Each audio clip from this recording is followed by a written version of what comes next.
In a quiet forest nestled on a rocky cliffside, a wise and brave Markhor lived with his 5 young kids. Known for his carefully spiraled horns and unshakable temperament, the Markhor had one rule he repeated every time he left their den. Stay inside, lock the door, and never open it for anyone, no matter what. Only open it to my voice. Day after day, the Markhor left to graze along the high cliffs, and day after day his kids obeyed, eagerly following the rule. But one fateful morning, things took a darker turn when a crafty and hungry giant roamed into the forest. Catching sight of the Markhor's home, with soft voices echoing from within, the giant devised a plan. Knocking on the door in a deceptively gentle voice, the giant growled, "Children, it's me, your father. Open the door for me." The kids inside froze. "That doesn't sound like father," said the youngest. But the eldest, filled with childish certainty, replied, "It must be him. His voice is just hoarse from the cold outside." Against the protests of the others, the eldest unlocked the bolt and opened the heavy wooden door. The air grew still.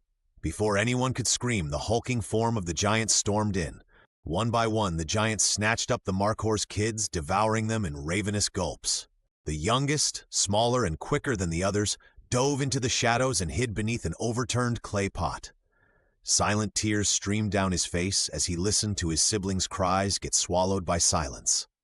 When the Markhor returned that evening, he found the door ajar and the den hauntingly quiet. His voice wavered. From beneath the clay pot, the youngest emerged, trembling. With a breaking heart, the Markhor listened as his smallest child recounted the horror. Rage surged through him, hot, unrelenting, and immovable. The Markhor's fury burned so brightly, he wasted no time searching. Roaring into the forest, he summoned the giant to face him. The giant chuckled, his bellows shaking the trees. "You dare challenge me, Markhor? Fine, I accept. At dawn we battle." Before the fight, the Markhor prepared. He went to the knife sharpener, explaining the giant's deeds with a voice heavy with grief and rage. Touched by the Markhor's story, the knife sharpener honed his magnificent horns into razor-sharp weapons. That same night, the giant also visited the sharpener for his teeth. But the sharpener, loyal to justice, left the giant's teeth blunt and dull. Enraged by the deceit, the giant devoured the sharpener, silencing him forever. When the sun rose, the forest gathered along the battlefield. The giant's enormous shadow loomed as the Markhor stepped forward, his horns glinting like steel under the morning light. The fight was brutal. The giant lunged, aiming to bite, but every attempt met the piercing slash of the Markhor's sharpened horns. The Markhor struck with ferocity and purpose, each attack fueled by the memory of his children. With one final charge, the Markhor pierced the giant's chest, sending him crashing to the ground.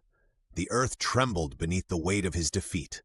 The forest echoed with silence, broken only by the whispers of the wind. The Markhor stood over the fallen giant, his breath heavy but victorious. Justice had been served.